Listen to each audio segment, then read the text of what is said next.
for joining us tonight. We are excited to have everyone for this collaborative event tonight with both AMPT and the Leaders of Color Collective. I think that we have some shared values around creating spaces, and so I think particularly at this time, it feels imperative for us to have spaces together to be able to share and discuss what we are feeling and going through as leaders. And for us, it's always important to be able to do that. So thank you for coming and sharing space with us. So we're gonna get started. This feels weird. I feel like I'm just talking to myself. Take it off. All right. So my name is ángela, I am the executive director here at AMPT. And I'm going to go ahead and ask a question of our panelists so that they can introduce themselves by also sharing a little bit about themselves. So I'm going to kick it off. I'm going to start with you. And the question is going to be, what was your transition into leadership? Thank you. And thank you all for coming out. I'm really excited for the conversation we get to have today. I'm Jamyle Cannon. I'm founder and executive director of The Bloc. I was a teacher on the west side of Chicago when I started a boxing club in my classroom that had such a profound positive impact on young people, academically, social, emotionally, physically, for their attendance, for their grades, that it just grew and grew and grew until we got kicked out of that school. There were so many kids coming to that program that the landlords of the school decided that we couldn't operate out of that space anymore. And I realized that I had a program that was good for young people, that they were demanding, but I was being told by the system that I was working in that it couldn't exist. And if I couldn't be a part of that system and drive the results that we needed to drive for young people, the results that they're asking us to drive in the way that they want us to do it, then I needed to leave that system in order to lead the organization that young people on the West Side deserve. So I left my job as a teacher at the end of that school year, founded The Bloc in 2016, and the rest is history. Thank you for sharing that story. Good evening, everyone. My name is Sheerine Alemzadeh, and I am the co-founder and co-director of Healing to Action. Our mission is to end gender-based violence through building the leadership and collective power of communities most impacted.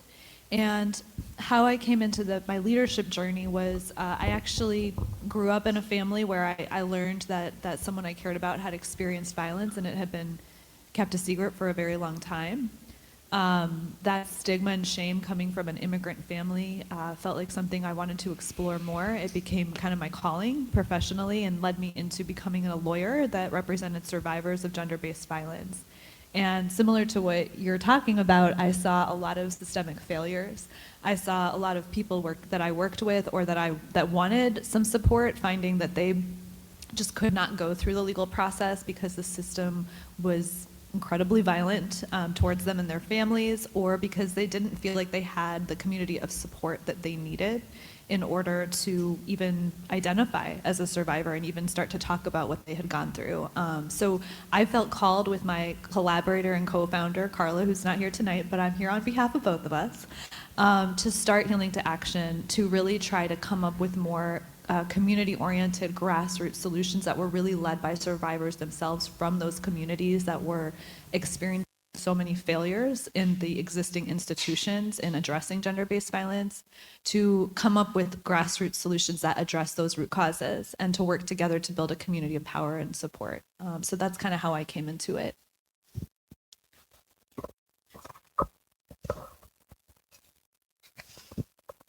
We did the unwrap. Oh, it's a singer's dream to unwrap, and as a singer, it's always fun. My name is Christina Bourné. I am the Director of Development for an organization called Forward Momentum Chicago. We're a dance education-based organization. We work with about 4,000 children across the city of Chicago, and our mission is to bring access to the arts to neighborhoods and communities and students that have limited access. So I got involved. My leadership journey is a little bit different from others because I grew up making music. Singing was a part of my life. It was just what I did. My parents were extremely artistic. My dad plays, several instruments. My mother sings and has always written poetry and things. If you come to our house, literally the walls and the ceilings are painted because she ran out of canvases and that's what she did. To this day, my family still moves the tables back and we will have giant dance parties and then end them with a time for us to sit down and watch some of our favorite movies and have sleepovers together. And my youngest sibling is 25 and my oldest sister is 46. So the arts are ingrained and in me in a way that goes beyond just, how do I lead somebody through the arts, but how do I make sure that that experience is something that is going to help you be a leader? Right? As a little girl, I grew up on the south side of Chicago, and my family decided that they needed to move because one of the little boys, who was a very close friend of mine, we were playing one of these days and having a great time. It's June, the sun is out, school is out, we're having a good old time. I ran back to my house from his house, which was right behind mine. Hear pop, pop, pop, pop, pop. I'm thinking fireworks? Because I'm 6 years old. And it wasn't. He had been shot and killed on his front lawn by a drive-by shooter in the 1980s. As a young lady, as a little girl, I always wanted to make sense of his life. Like, how do I make sure that we both get to do with the things that we wanted to do? We had talked about being surgeons and doctors and doing all the things. And I did go into medicine. I practiced as a nurse for some time, and then I went into arts administration. But more than that, what made that 17-year-old young man feel like that was his only recourse? That's what drove me to leadership. How do I utilize the skills and the things that I know in my life to be able to impart to another person that they have choice, they have opportunity, and that literally the idea that the world is your oyster is not just a figure of speech, but a thing that you can do. You can grow, you can become beautiful, you can have value, right? Because that's what that term means. Not just like you can discover anything you want, right? But literally, you can grow, you have value, you have meaning, you have purpose. And yeah, I also get to be the board chair of an organization called Awakenings Art, which is awesome. We work specifically with survivors of sexual violence, and we use the arts as a healing praxis. I am part of the Arts Leadership Council for Illinois Arts Council, and I am newly on the board of Chicago Dance Makers Forum, and I sit as an advisory board member for the Chicago College of Performing Arts. She talks like she can sing. Scared to break things. All right, didn't break. Hello, my name is Edwin Martinez. I am one of the co-founders and I serve as the executive director of Centro Sanar. If my voice conveys this, I am a therapist and I'm a social worker. So yes. This is a part of my curse. So please call it out in case you're having trouble listening or hearing me. The way I transitioned into leadership is multifaceted, right? I think when I think of Centro Sanar, the healing center, I wouldn't be in this position without community buy-in, right? So I've been working in the community, living in the community for the past 12 years, and my work has been centering folks around their healing journey for the past 12 years. So I've been serving as a therapist right from the front level, from babies, basically, all the way to end-of-life care, right? So for me, Centro Sanar was the community asking, especially in March of 2020, when there was already existing disparities around mental health. It was around, we want something different, right? We want something more. We want things that actually is meant for us, but also is of quality of care for us. So basically, like because I did the gamut, I know the flaws of a medicalized system, right? I know that there's an approach not only around how our service is provided to the community, but also who are the workers and how do we operate as a collective versus a traditional medicalized model that provides a low care, right? So for Centro Sanar, we've started from the ground up as volunteers, just starting providing services, and we had a wait list, right? People trusted us, people believed in our work, and now we have 16 staff, are operating at 1.3 million and having a wait list that exacerbated, right, as our capacity has grown. But for us, it was around dedicating our approach to what community needs are, right? Not just giving people, pardon my French, like half-ass stuff, right? Like really providing quality care. So we build a trusted relationship with the healthcare field being mental health. So that's sort of my transition. Thank you all for sharing. My bad. Did you this mic on purpose? Probably. So, just I'll share a little bit. So I have been working within community and nonprofit since I was a young person, since I was probably like 16 years old, and I have, worked in a number of capacities at organizations that range from super small, like volunteer, grassroots, to larger national organizations. And for me, what was always kind of like the itch was like, where are the people represented, right? Like how do we make sure that we're investing in people? How are we listening to the people who are at the center of the work?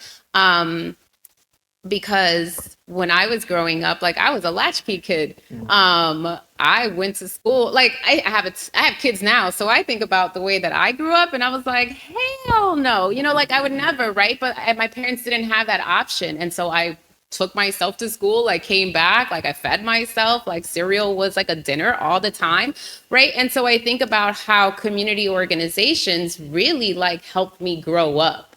And when I think about the amount of time and resources invested into organizations that are led by people of color who support their communities, it is not at the same level as much larger white-led organizations that sometimes are neighbors to those organizations, right? And that was a disparity that I saw not only as a young person, but also throughout my career. The organizations that have a lot get a lot. And I didn't really like that, right? Like in my Michael Jordan, I took that personally. So when the opportunity came up for this to run a new organization, right, that focused on Brown and Black people on the South and the West Side and providing capacity building support in a way that hasn't been done before, I felt like it was my personal call to action. And it also felt like a moment where I was like, okay, girl, put your money where your mouth is. Like, I have all these ideas of what it could look like if people of color are invested in at the level that I believe we can. And ultimately a belief that if we are given what we deserve, that we can be great, that we can take care of ourselves, that we know what it is that we need in our own communities. We just need to be given the opportunity to be able to do so.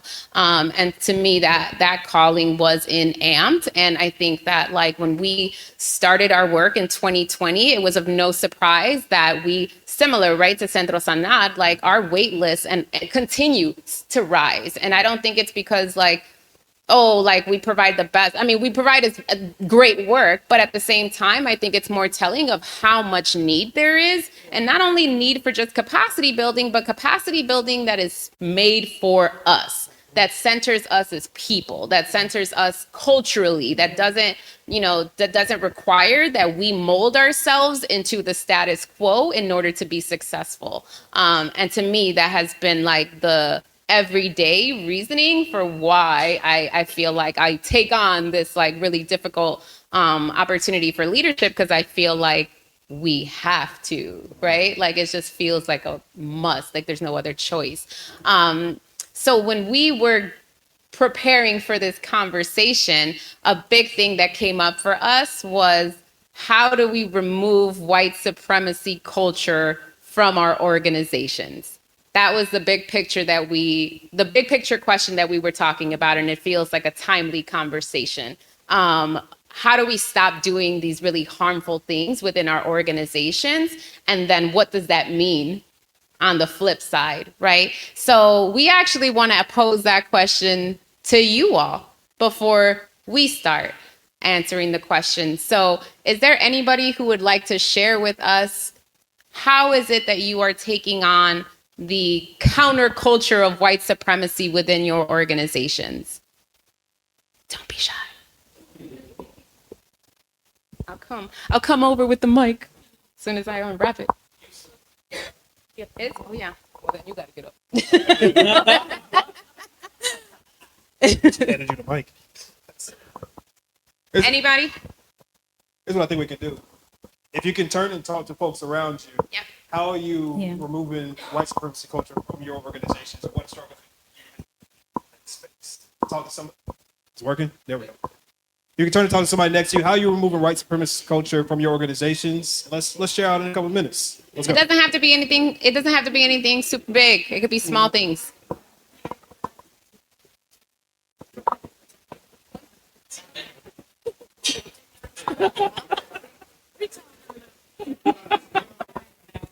So many layers to that. Yeah.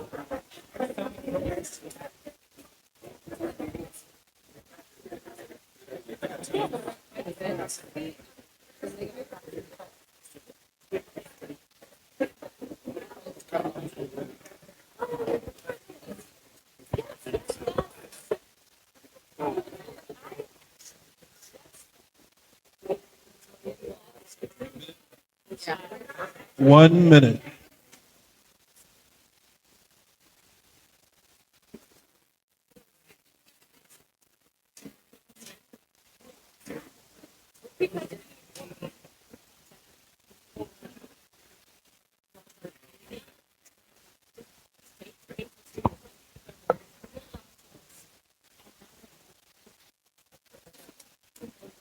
Thirty seconds.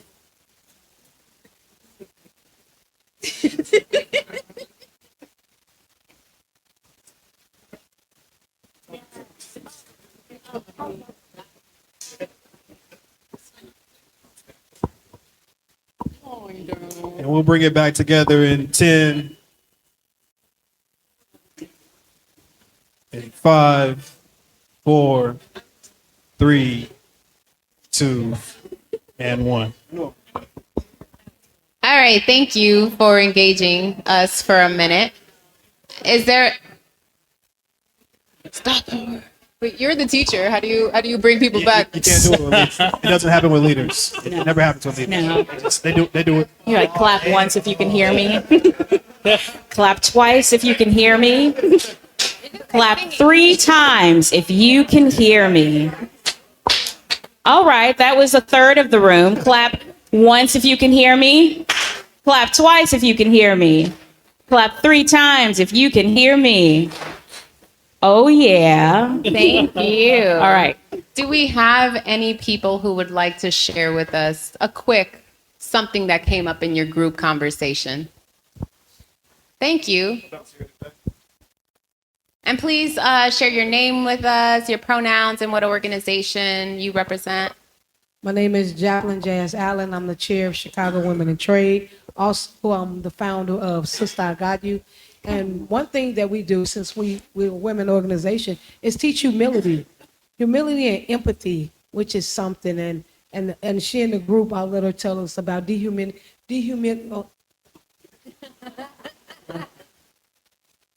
name is Alexis Johnson. I'm the community engagement manager with Lions Pride Mentoring.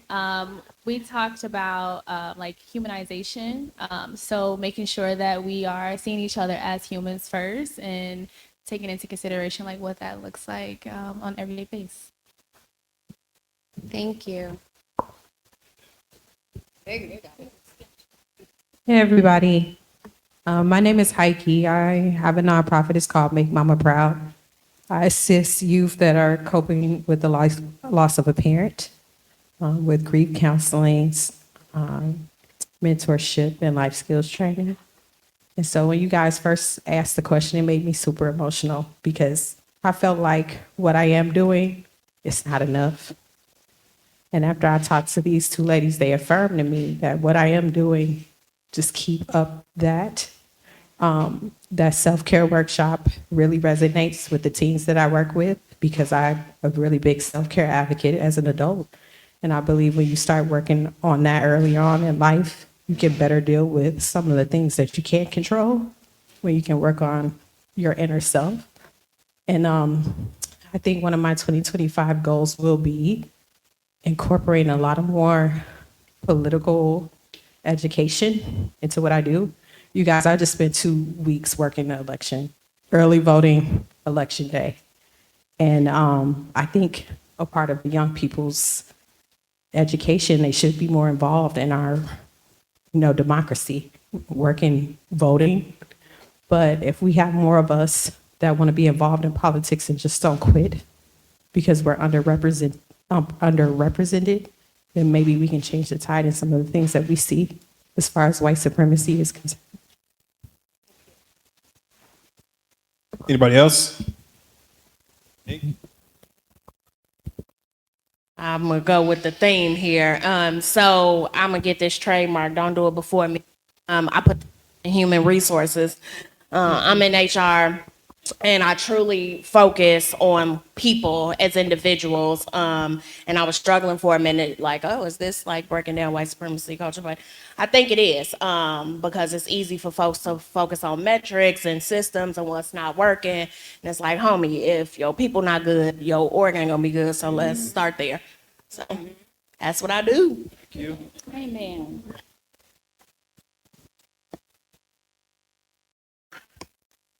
Hi, my name is Darthula Young. I am an end-of-life doula.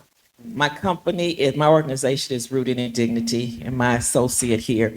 We conduct seminars on end-of-life care preparation and planning for underserved, overlooked, and marginalized communities. But I also have done workshops and seminars with white organizations to talk about the inequities in the health system for brown and black people. And I go all the way back to slavery to talk about when the inequity in the health system started. And I can tell you that the health profession is so surprised to hear that. Do you know that they are still teaching students, medical students, that African American skin is thicker than white folks? We don't get the same kind of medicine. There are so many things that they are teaching in medical school about black and brown people, and they don't deal with the cultural aspects of us as black people, brown people, culturally, what we do, how we administer to our loved ones, our sick and our dying. So I spend a lot of time looking at the inequities, and I really want to talk to you about what happens in the medical profession across the board. And, you know, we get subpar medical attention. Thank you for that. Thank you so much. Thank you all for sharing your insights and how you all are dealing with that at your own organizations. I'd like to turn it back to the panel and ask you all, in no particular order, right? Like how, you know, besides just acknowledging, right, that like if we run organizations, we start with white supremacy standards. Like that's the model that we're given, right? It's the framework that we are given as a measure of success. And it requires undoing in order to even start the process of thinking otherwise. And so where are you in that space of undoing, and what does that look like at your organizations? I think an initial acknowledgement that white supremacist culture could be ingrained in all of us in ways that we don't even recognize. And you can look at a problem within your organization and say, this is a one-off fluke, or you can look at a problem within your organization and say, this is a byproduct of some of the systems and mindsets that we have in place that we need to upend. So any given, somebody told me in education, I think it was, I can't remember who was quoted, it's not mine, don't attribute it to me. Every system is perfectly designed for whatever results it produces. Yeah. Whatever result I'm producing right now, that is what we're designed to do as an organization. If black boys are dropping out of our organization, we are perfectly designed for black boys to be dropping out of our organization. It can't just be about what's happening outside of our walls. It can't just be about changes in the neighborhood. It's something that we are doing that's leading to black boys dropping out of our organization. So thinking of it from that mindset, we had to look critically at all of our systems and say, where are the unconscious spaces for bias? What is a question that we're asking that maybe seems innocuous? What is the procedure that we have that might be turning people away? What's on our flyers? How do we find these pieces? Because white supremacist culture doesn't always say, I hate people of color. White supremacist culture says, if your grandfather didn't live here, you can't vote. It says so many little things that you don't put your mind on and necessarily think this is meant to support white folks. So how do we look at the things that might have seeped into our being that we've gone unconscious to and start to root those pieces out based on the results that we're producing. What are the results that we're producing? What does that mean about the system that we've created? I would say too, to continue that theme, and also the theme that was out here is, so as a fundraiser, right, and as for a space that has brought us all together by two organizations that literally do the work of supplying financial resources and human capital resources to folks. I go back to what the word philanthropy means, right?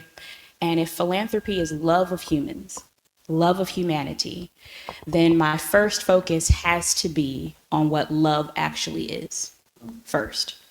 And if I really love people, recognizing that love isn't just something that I feel, so it's not just like, hey, I think you're cute, right? That's not it. But if love is truly what we all say, an action word, then that means that the giving of resources and the equitable distribution of said resources, right? An equitable distribution means that in some cases, you don't need it. And so what does it mean to ensure that the spaces and the places and the people who may need more resources, because in our organizations, we're still utilizing the same types of systems that everybody else did, which is oh, but did you tell me you needed enough? Give me all of your facts and figures and pieces and everything, and I'm going to determine whether or not I think that you need this resource that I have to provide. And so one of the things that we commit to do at Forward Momentum Chicago is our Saturday programs are free. And they're not free, you quote, needed. They're free because you signed up for it. They're free because you have the opportunity and you live in this neighborhood and you recognize that you've got a child who moves too much or they love to move, whatever the reason is. And we said, hey, be here. Our summer dance camp, which lasts for 6 weeks, and we provide lunch. It is all day long from 9 a.m. to 4 p.m.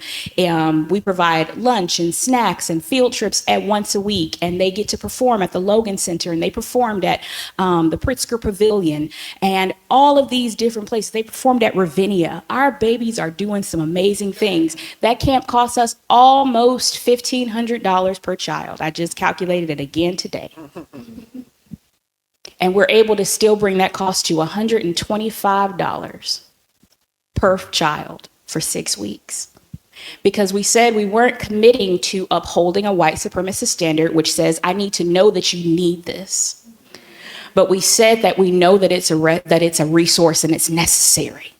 And so since it is necessary, because we know that the arts are the only thing that allow both hemispheres of your brain to talk to each other at the same time, so that you then grow the ability to critically think while being creative at the same time. We know that according to research, and you ask anyone in business or tech or sciences or whatever, you ask them, what's the type of person, they recently just did this and asked folks, what's the type of person that you want in your space? And they said, I'd rather have an artist than someone who went through the steps of becoming this. Now, how awesome is that to know? And so what does it mean to create that type of place and space where for young lives, right, who have lost a parent and are working through and trying to figure that out, because that means that 50% of their resources are gone now. I work with children who experience the death of a parent, and we use the arts as a means of helping them work through the grieving process. And so 50% of those resources are gone. What does it mean to, in the community, just be that the 50%? Because I focus love, and then I focus the human. And so that is how, at Forward Momentum Chicago, we are ensuring that we do not continue to uphold white supremacist standards. We use a community-centric fundraising approach, which means all of us need each other in order to be successful. Our community, you want to be part of what we're doing? Come on over here and dance with these little babies. You are not going to be a spectator and be like, oh, look at the little brown people dancing. No. You're going to come and you're going to be a part of this. And you're going to join hands with us. And if that's not the way that you think of it, then bye. Because your resources, because I don't believe in a scarcity mindset. The last census that was done, over 60,000 millionaires live in the city of Chicago alone. 60,000 millionaires. And you don't think we got enough resources? I don't buy it. But part of what you're saying is expecting people to want the same thing for the kids that you work with as they want for their own kids. Yes. And you can imagine them going and down and dancing with their own children, people that they care about, people that they love. They have a lot harder time doing that with people that they don't see on that same level. So that constant expectation that you want the same thing for our kids that you want for your own kids is another part of that breaking down the white supremacist culture within our organizations. Yep. Amen. Sure.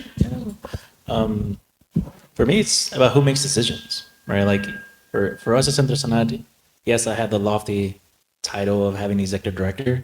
I would say is heavy more often than not, right?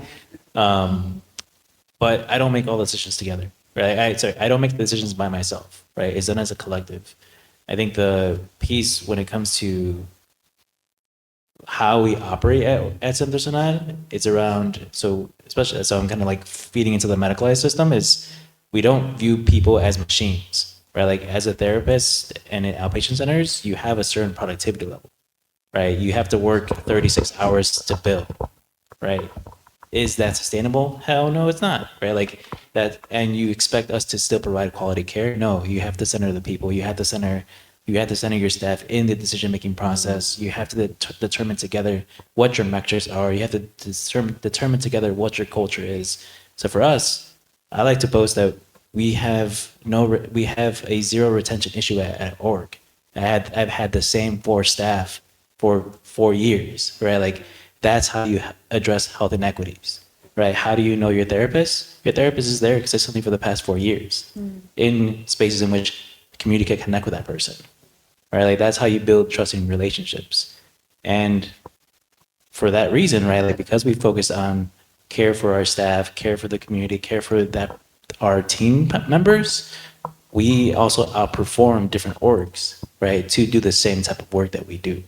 So if for us, it was like we want to make sure that we're to the core, right, addressing who makes decisions together, but also centering the people that do this work, because that's how you address one of the core issues around health inequities in this country.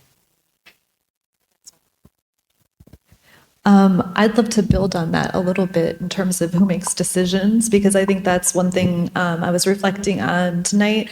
One piece that I've been thinking about is my co-directorship and having a co-leadership model. So I wanted to talk a little bit about that, because I think people think about co-leadership as a kind of subversive way of challenging like a great white man theory of leadership, great white shark, I don't know, but like, you know, it's essentially, you know, Don't insult sharks like that. you know, distributing leadership at the top as starting to develop a practice of distributed leadership and decision making. And I wanted to tell a little bit the story of my co-directorship, because what I think is important is any structure that you're playing with to try to do things differently can be very easily infused with white supremacy, because we come into it as ourselves who've been living and breathing that. And so that's kind of the story that I want to tell, which is that I started Healing to Action with my co-founder back in 2016.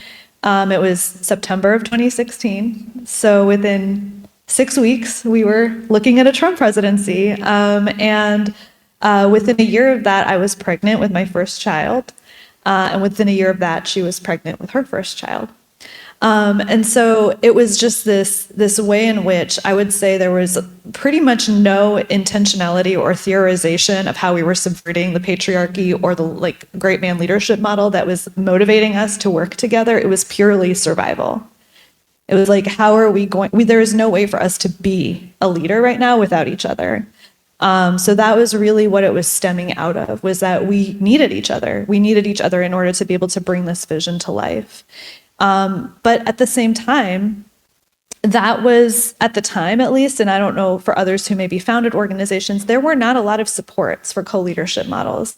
There was not a lot of acceptance of co-leadership models. There was a lot of skepticism, especially for 2 younger women of color. It was like, okay, that's cute. Like, that's kind of how I felt, you know, that's really cute that you're doing that, you know, and there were a lot of questions, and there weren't, you know, even like looking for capacity building resources. we couldn't find coaches or consultants or trainings that really focused on the specific problems of sharing power and sharing decision making.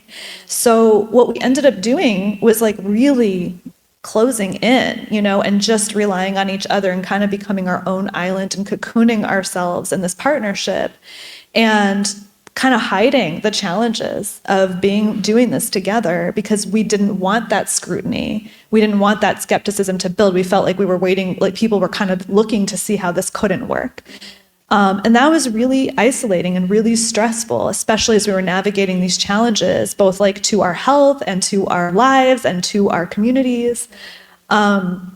And then I think the other piece that I'll say that's a little bit more personal is like I, even within the co-directorship, turned inward.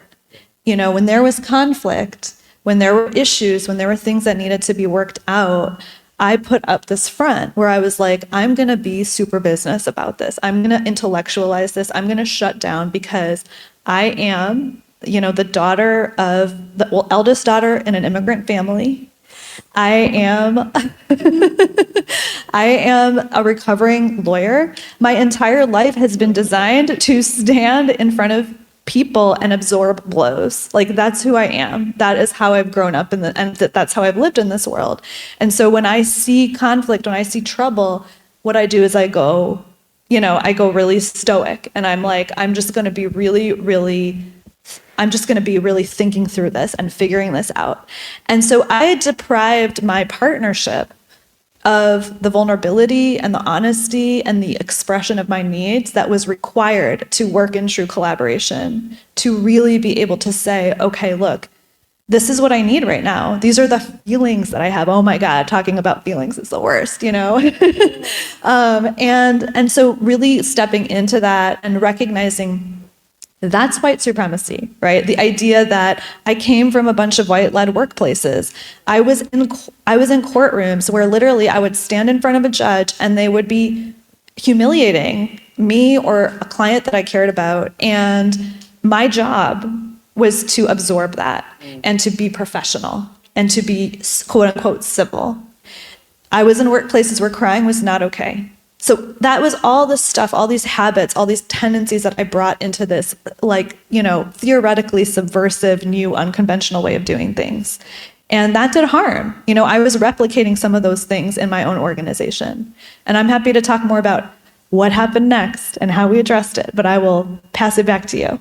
Yeah, and I think one of the things that I feel like is kind of like coming up from everybody, right, is the idea of having to think about humanity first, right? And so at AMP, I don't say it to be funny. I mean, I joke all the time, right? It's just a part of my nature. But we're very honest with folks around the idea that we are not family, right? And we say that to each other, do we have love for each other? Do we have camaraderie? Are we all here because we want to be here? Absolutely. Are we a family? Absolutely not.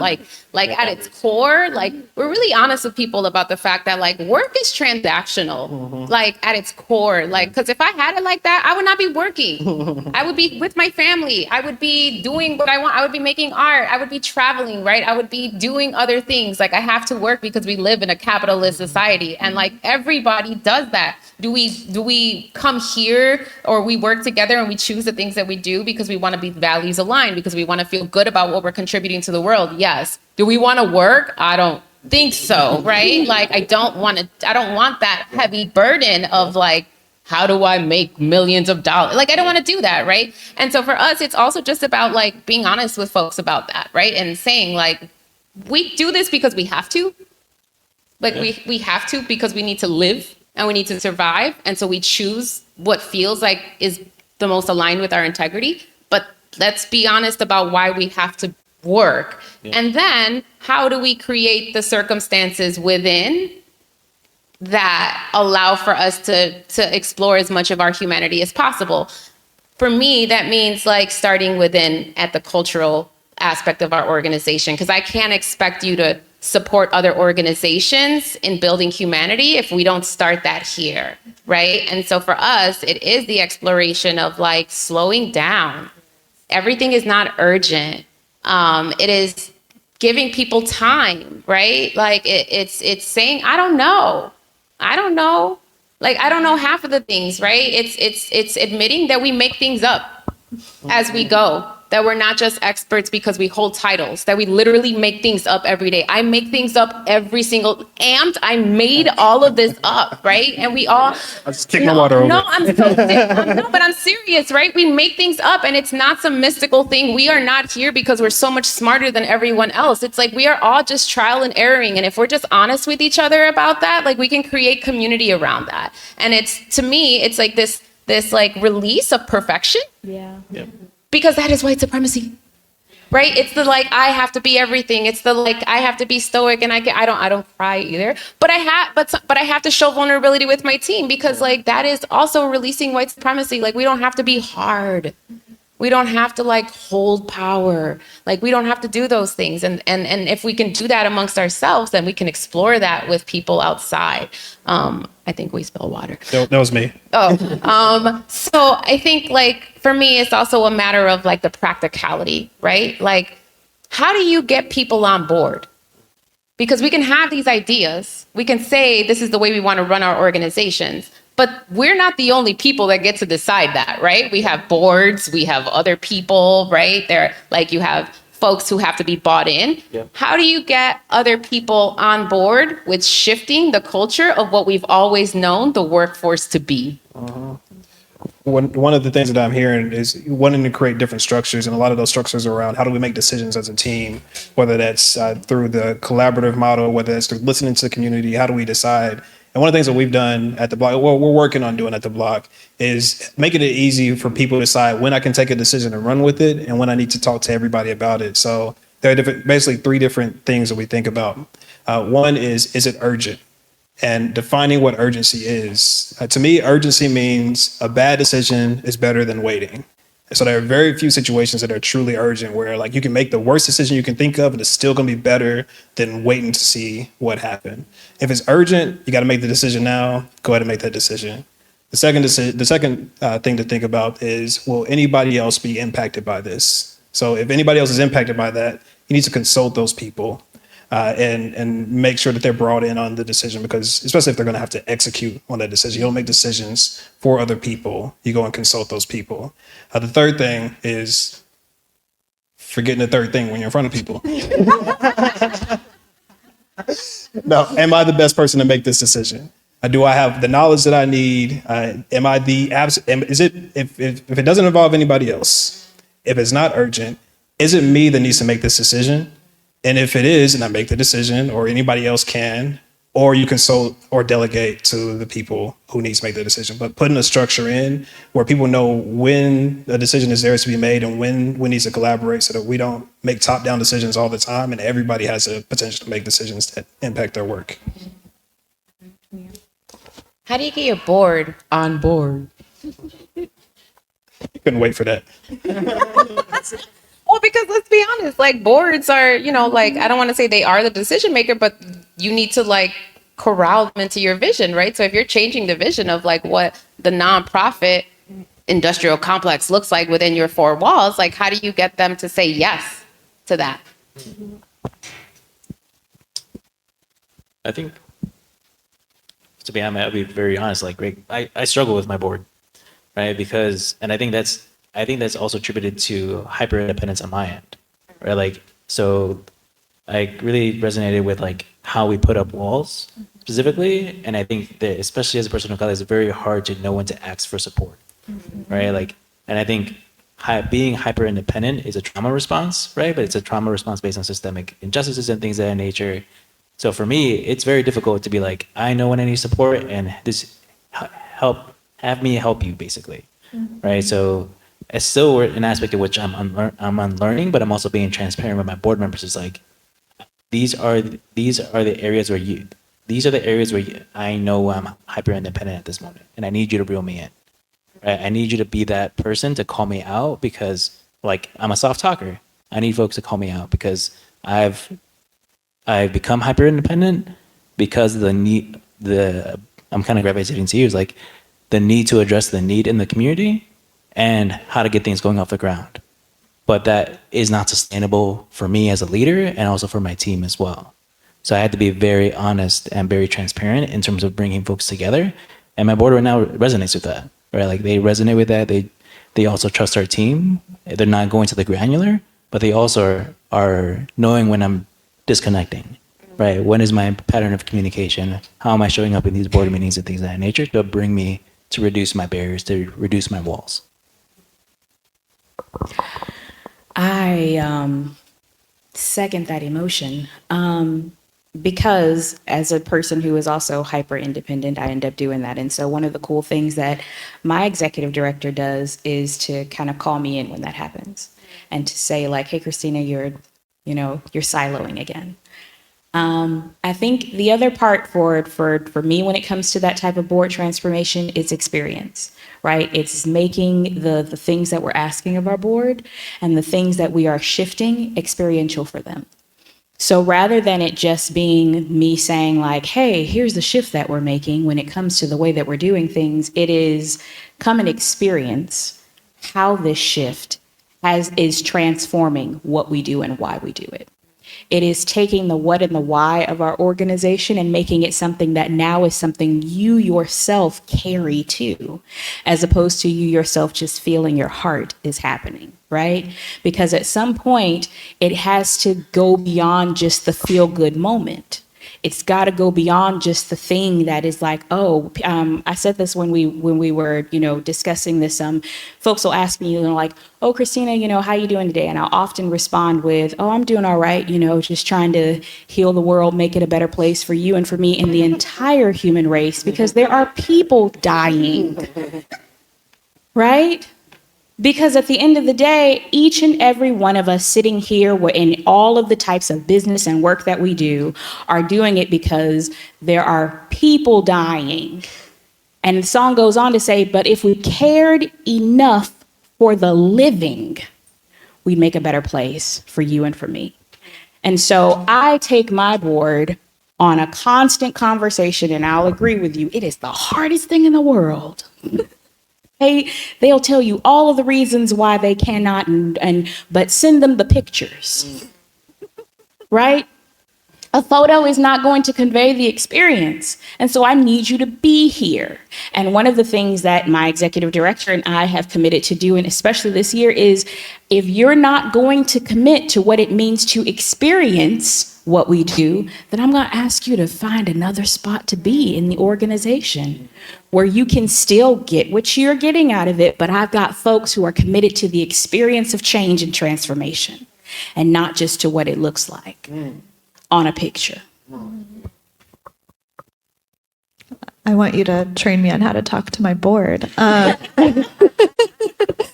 But no, in all honesty, I think to frame what I'm about to say is like, I think there's two things that I would say in terms of resisting on the internal level, the white supremacy culture that I will just hope that people will leave with.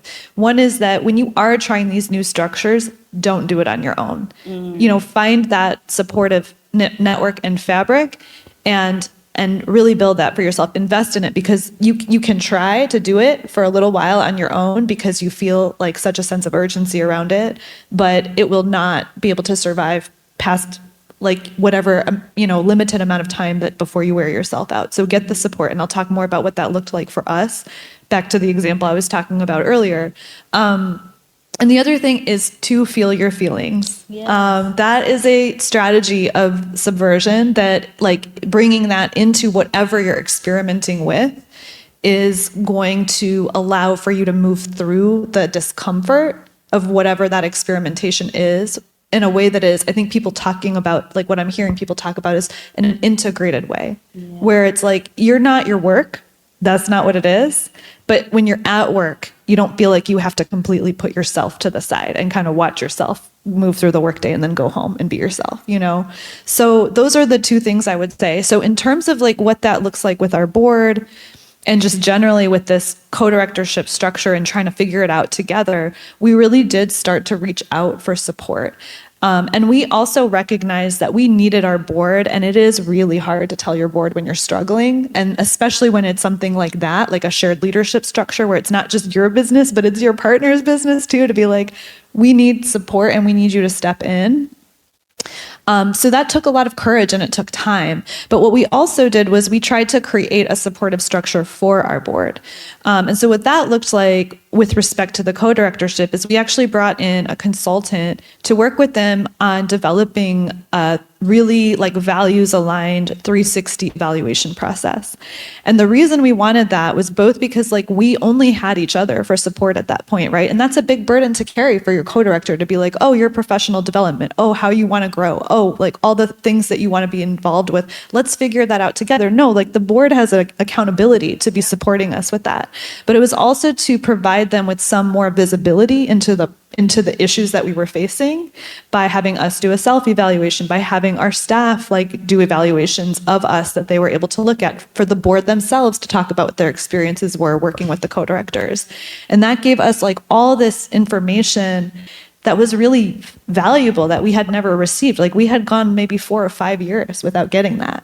So that was a big game changer for us because it really allowed these structured lines of communication where it was like, this is the time of year where we sit down and we talk about our struggles, you know, and this is the time of year where you as the board have to commit to how you're going to support us. Like that's one of the questions in the evaluation, and we're going to have that conversation.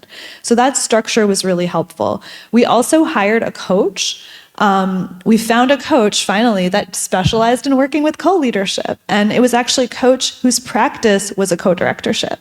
So that was really cool, and that was also really like just transformational in terms of she was able to work with us individually, she was able to work with us together. It was kind of like what couples counseling is like, I think. So we would joke about that, and in a way, it was actually one of the most like transformational processes I've been through, because I had someone there who was so committed to working it out, you know, and was so ready to show up. And it was like, it was really beautiful. And, you know, I'm about to turn 40 next week. So I'm like, yeah.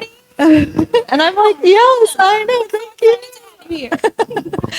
And I'm finally getting it. Like I'm finally starting to feel things and talk about things and have the uncomfortable conversation. I'm so proud of myself.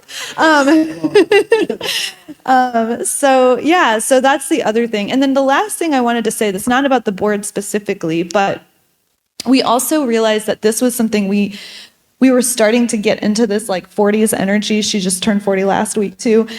You know, and we were learning all these things and growing, and we realized like our team needs all of this support too. They need to know how they can express what they're feeling in the workplace. They need to be able to have generative conflict. They need to be able to give feedback that's tough to us, you know? And so how can we provide them with those supports as well? So we've started to really prioritize creating a leaderful culture, because this organization cannot rely on me and my co-director being there, doing well. Like our success should not be it should not be a contingency in the success of this organization. So how can we build our people so that we have multiple pathways of leadership, but also people have the support that they need to move through those pathways, and that we're all doing that together. That's a shared experience. We're able to talk about it. We're able to have a culture where like it's okay to experiment with that and play with that kind of power sharing all together.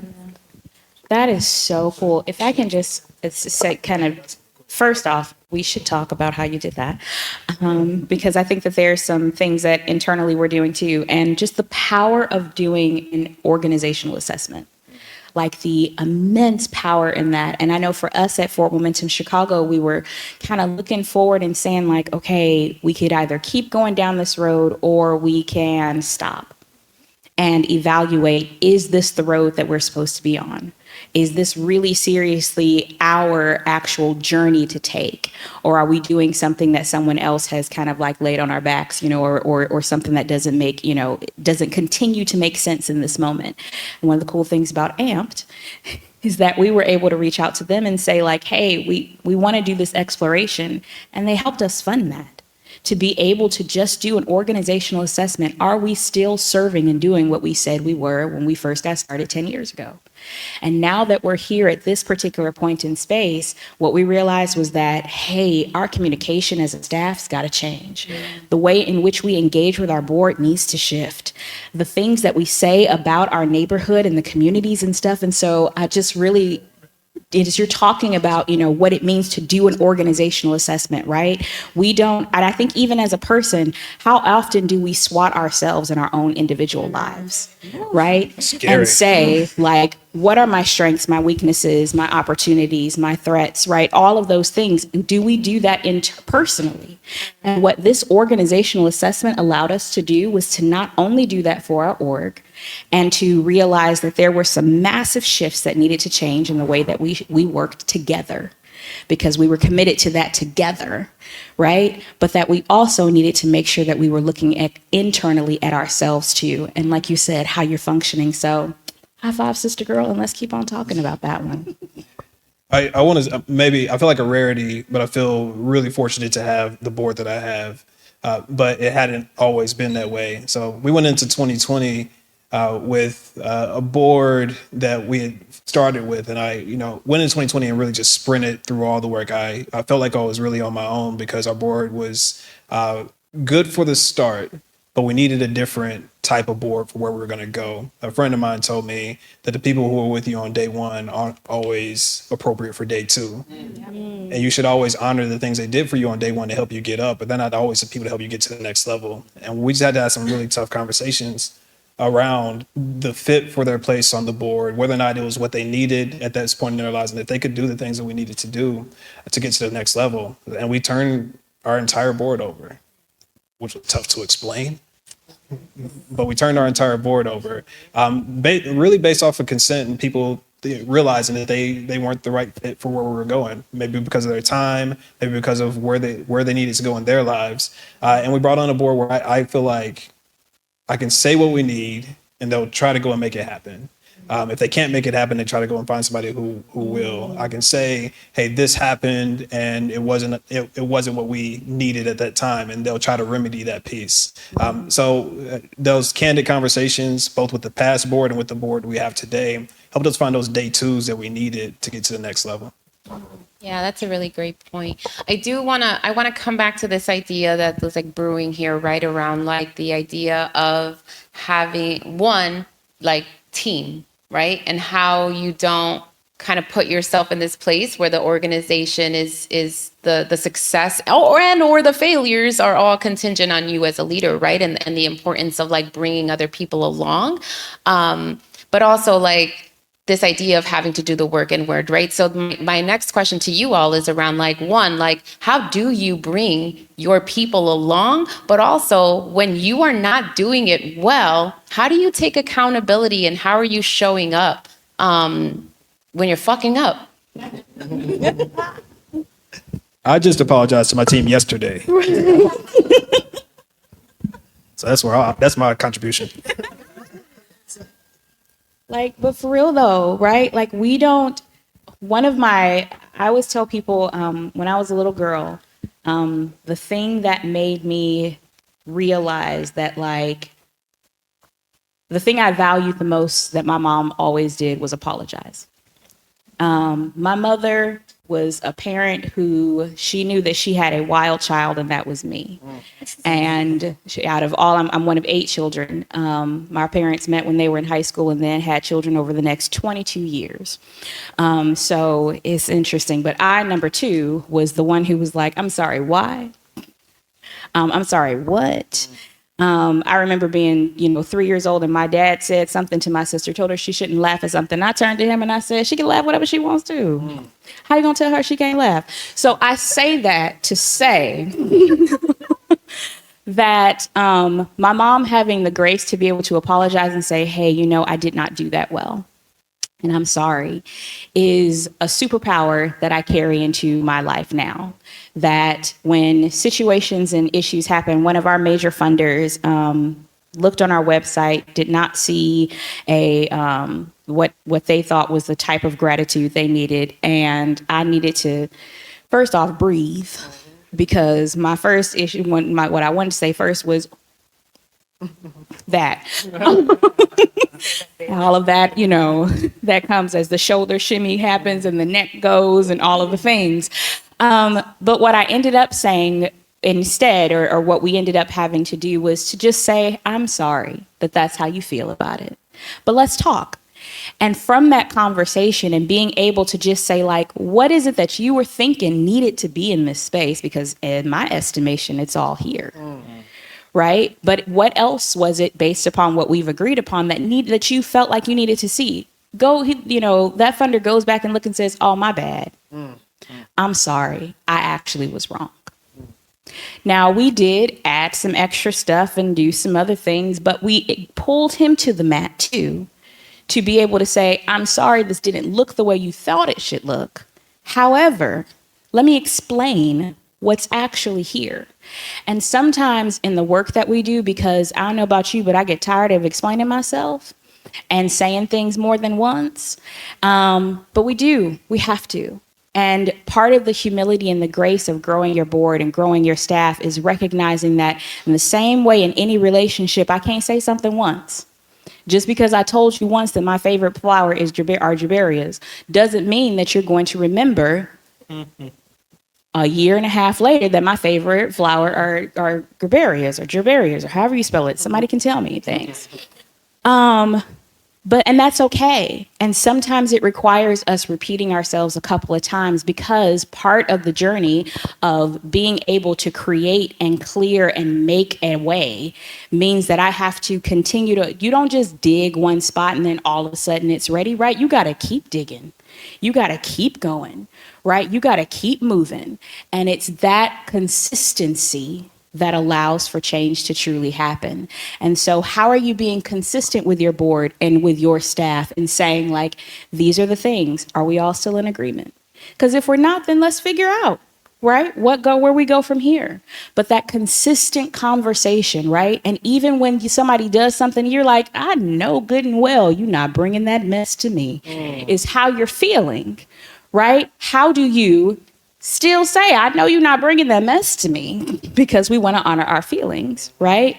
And still be respectful of the fact that maybe there's something that they're looking at that you didn't see, or they're not necessarily looking at it from the proper vantage point, and you just need to turn the mirror so that they can see it.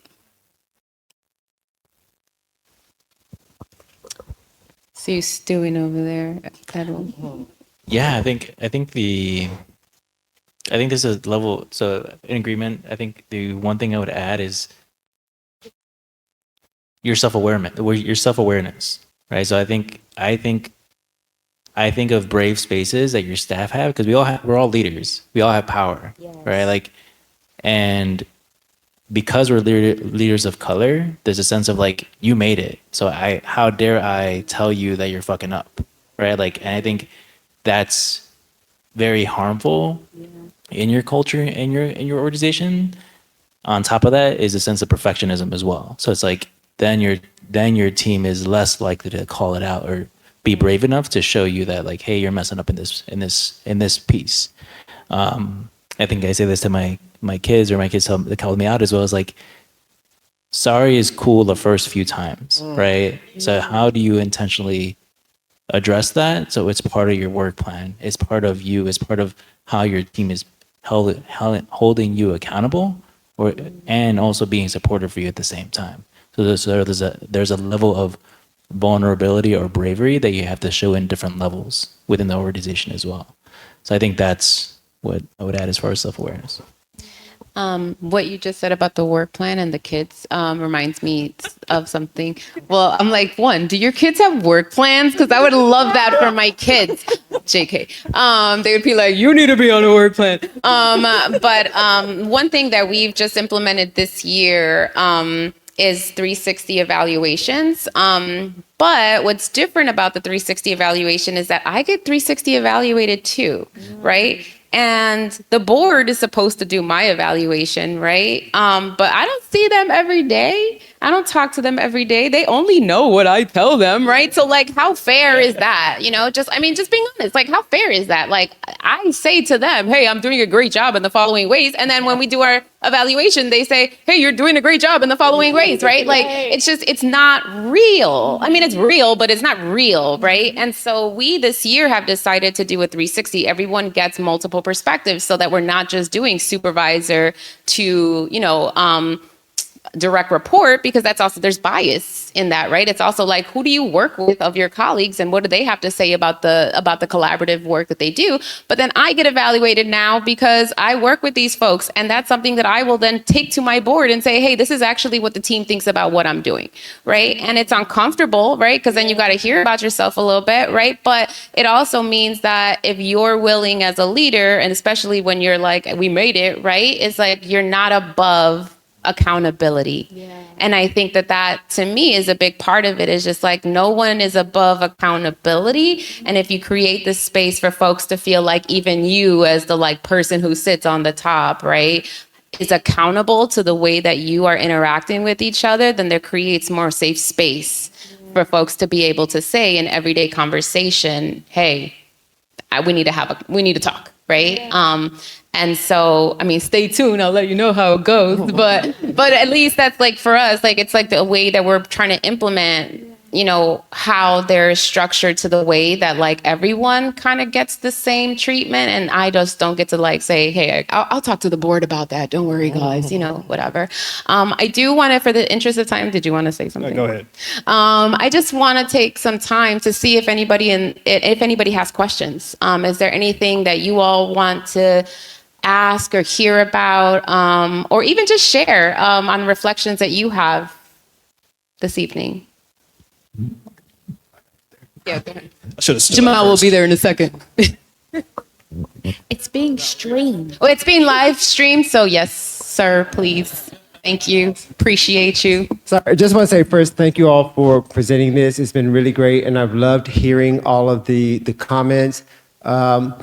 And I think I'm definitely taking some things home with me that I can reflect and bring back to our organization. But I also want to let everybody know that today is Christina's birthday. So wishing her a happy birthday. She's sharing it with you all. I'm 44. It's my Obama year. Thank you. I mean, I would start the singing, but I can't sing. He really said that to me earlier today, too. So he means it. Any other questions? This question up in the back. Peace, y'all. Colin, he, him with Soapbox Person Organizing. Echoing what he just said, this has been great. Like, you guys are all really fantastic, and it's interesting hearing the problems and the micro and the macro meso examples of how you guys work through things.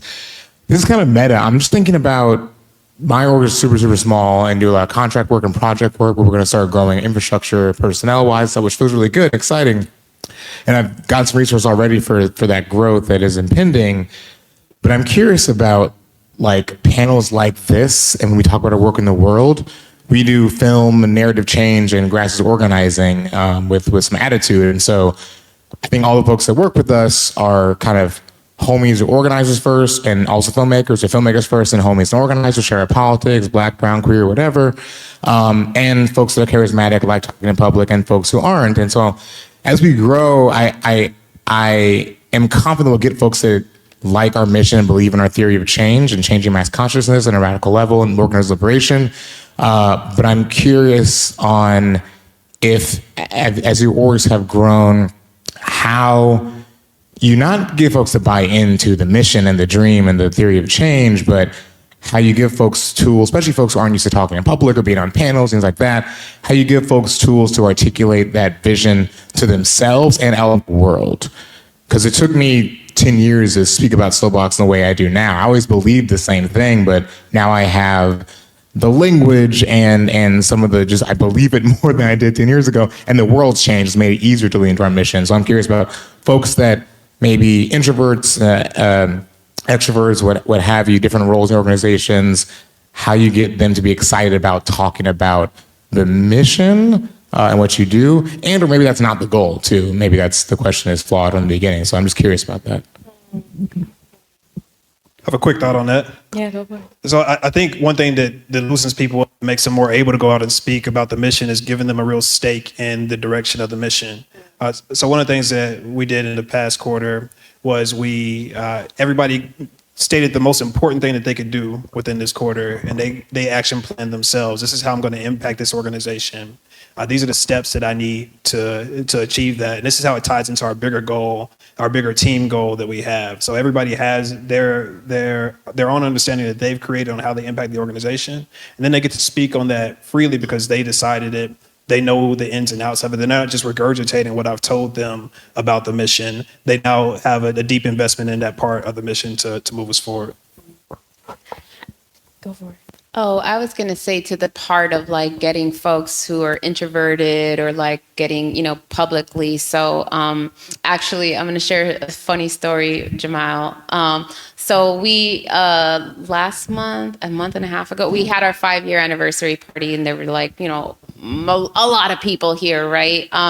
And at some point in the evening, I walked over to this very like dark little corner with like 4 chairs, and there was Jamyle sitting there like this, eating some tacos. And I went and I sat next to him, right? And he was like, "You're not supposed to see me like this." And I was like, "This is the first time in the whole evening that I'm sitting down, right? This is our show." But I said, like, I'm coming to hide with you and to like just sit and talk to a person. So, I did one of those little personality tests or whatever, and I'm 51% extroverted, 49% introverted, which means on any given day I could go either way, right? And one of the things that I share with Jamyle is like, I know that there are days that I gotta be out in the world, like a lot. Like for instance, like after this, I gotta go to a thing.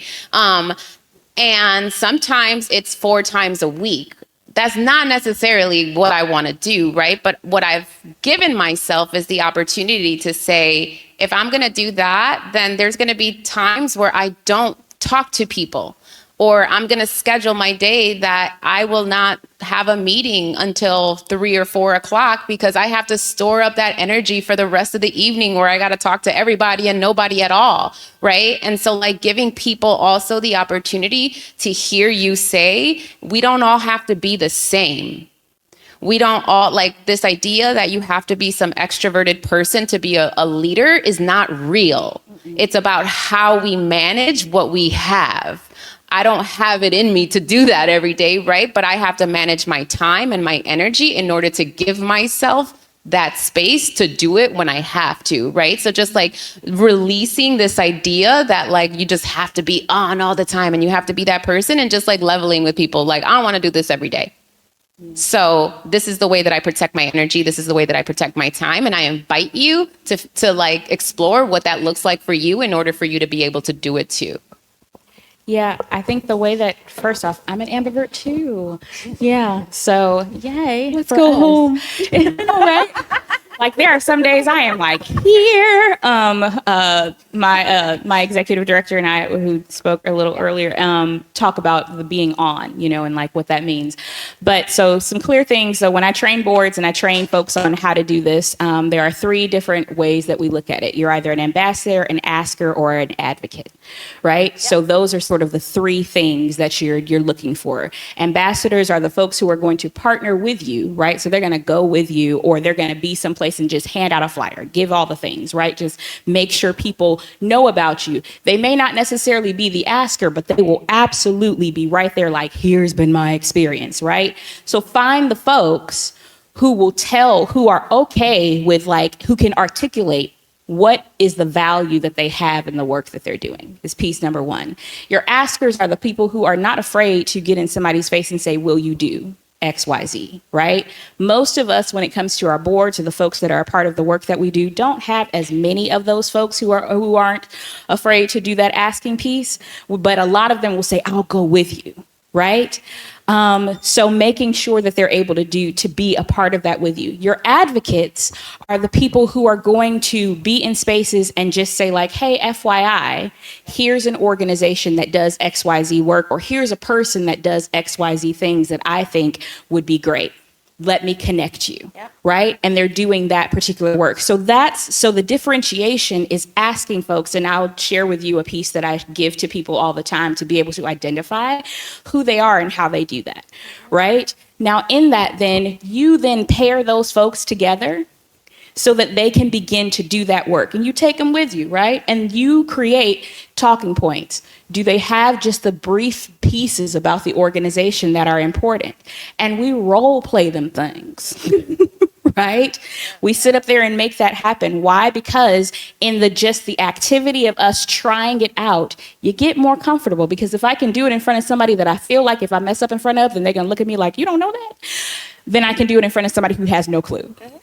Right? So role playing is also a really good way to be able to help folks begin to make that transition. But the differentiation is that everybody's not meant to do, as Ángela already said, everything.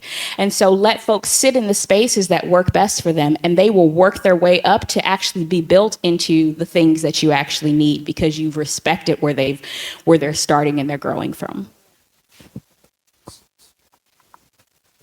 You just struck me with the power of practice and who gets an opportunity to practice and who's supposed to show up just knowing everything and being perfect. The idea that we're going to create a space for you to practice this thing that people think should come naturally to you. It's such a powerful piece to bring into our organizations. Yeah, like literally that's what your galas are. They're practicing spaces. Yeah. That's what all of the events and things are. They're practicing spaces. And so the idea is, let's do this. So one of the things that I always, instruct people to do, and that I do with even my board, I meet with them one-to-one. And I'm like, let's practice how you talking about the things that are happening when it comes to what's coming up, so that way they feel as empowered and ready as possible. I think yes, in agreement with everything. I think that also requires your presence, right? And I think we feel like we need to do everything, right? So I went down that road where I need to be the therapist, I need to run groups, I need to be the ED, I need to do these. But if we're talking about sustainability for your team to build capacity, that requires you to hold boundaries. To be like, I know I'm a damn good therapist, but my team are better. I hired better therapists than me, right? I need to trust them to do their job. I need to help them to build their capacity in other areas that would support the organization. So that requires me to hold boundaries. That requires me to take a step back and not be as involved in different areas where I need to build capacity for the organization. And that requires presence. We're going to take one more question, and then we're going to continue these conversations in our shared space. Yeah, I'm Jazz Allen again, a chair for Chicago Women of Trade and founder and CEO of Sister Got You. So I'm on both sides of the fence, right? And right now we're got a small board now, but the thing is the executive director vision. Sometimes executive directors lose vision, and then when you're at the chair of the board and she's talking and you're hearing her, first thing I say, I want you to stop. What is your vision for the next 5 years, for the next 10 years? That gets me to know where she's going and if her vision still aligns with the organization, especially if it's been handed off to her. But in my defense, so on the side where we're choosing the board, you choose the board with your best interest. And Sister I Got You, you must be impacted by something. We had a millionaire come in and she loved the mission. And I said, before you were a millionaire, who were you? She was like, she didn't want to say it. She's not for our mission, right? No matter how deep her pockets is. I need everybody to be one sound, one voice. So when you said the gala is where you gather your information, that's great. But all us board members need to be on the same page as the organization. One sound, one voice. I shouldn't be over here saying one thing, right? And then the chair is saying another thing, and then my staff member is saying something else. We should all know every position that everybody has. And the biggest issue that I'm having now is everybody not understanding what the board does. So when I ask the staff, I say, I need to launch in the email. We had somebody, we might have missed out $375,000. They just wanted to have somebody at our organization there, but it wasn't one sound, one voice, and we missed out on a lot of money. So I think that's what it is. One sound, one voice, one vision. Yeah, and really quickly, what I'll say is what Edwin was saying kind of resonates around it's hard to keep yourself from trying to do all the things. And it's very easy to get caught up in that. And one of the things that I have to remind myself as executive director is a big part of my job is to think. And it sounds funny, but it's true.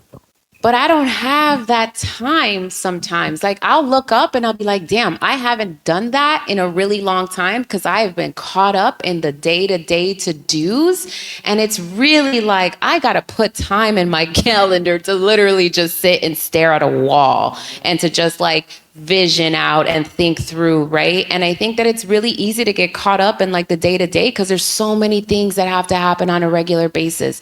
But truly, like, I think that is really at the core is just like, we have to protect our time to be able to trust the people that we hire to do the role and to step back as hard as it is sometimes and to just give ourselves back that time to think through, because ultimately, like, that is what's going to allow for you to like double down in your vision and then to be able to share it with other people, whether that's staff or your board or supporters and funders, right? Because ultimately, like, everyone does need to be on the same page, but it starts with your ability to take a step back to really think. But it's hard, and I don't have a hold on that, so I don't know if one of y'all have a hold on that, because I do not. I think just one thing, like, to speak to both of the points that the question and the comment is, it's important to have a shared vision, but when you start to build your organization and there's more people, they're seeing the vision from different vantage points. Yeah. And that is really powerful, actually. It's incredible to hear from the person you hired to do the work you were doing, what's happening in the work.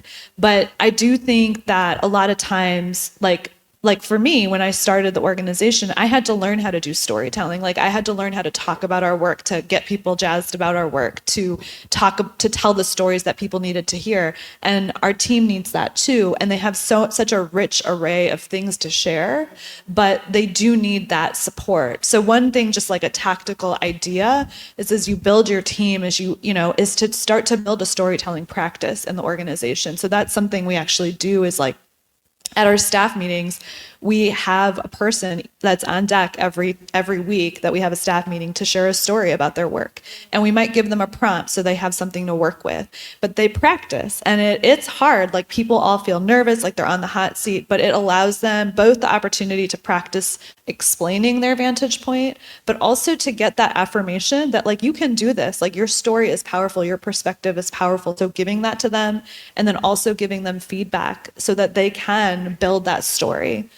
So that's just one thing to think about in terms of how to build the capacity to tell the story of the organization across the entire organization. Jamyle's kicking us out. No, I'm just kidding. Edwin, go ahead, and then we're going to wrap up and give people time to just kind of talk amongst themselves or each other. Why did I say themselves? Yeah, I think the one thing that got me excited for this panel, and I think we should speak about it openly, as leaders of organizations, is succession planning, right? Like, I think I'll be very direct, right? Like, I don't envision myself being Centro Sanar's ED forever, right? Like, I think that's very harmful. Like, and again, we could go into the history of not-for-profit industrial complex and all that stuff, right? But if you don't prepare your organization to handle a power vacuum, right? Like, how can this work actually succeed without you being there, right? Like, and this work will be there without you as well. So, like, that's the radical acceptance of that, and preparing your organizations for, like, keep maintaining programming and things of that nature. I think that's really important to kind of keep in mind, especially with co-founders and organizations that have been built from the ground up. As we wrap up today, first off, thank you all for coming out, and thank all of our panelists. Round of applause for these folks.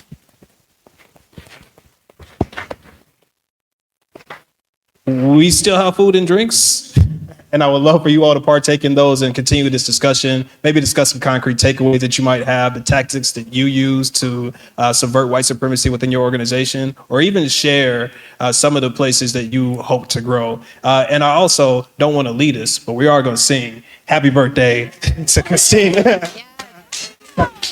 Happy birthday to you. Happy birthday to you. Happy birthday to you. Happy birthday to you. Happy birthday. Don't go to the second verse. Happy birthday.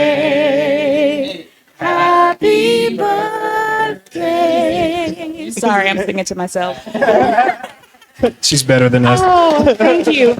And happy early birthday to Sheerine. Thank you. I would love to leave y'all with a song that I sing to myself often. When things are hard, especially like right now, right? I was going through some stuff. Life was rough, and this is a song that I feel like God gave me, and it says, I've come too far to turn back now. I have endured too much to let go, and I've walked too long not to see this through. I've come too far to turn back now. I've come too far to turn back now, and you have endured too much to let go, and you too long not to see through. You've walked too long, and you've endured too much, too far to turn back.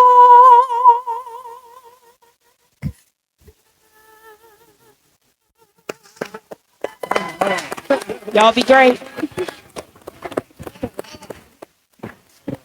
Thank you all. Eat, drink, talk.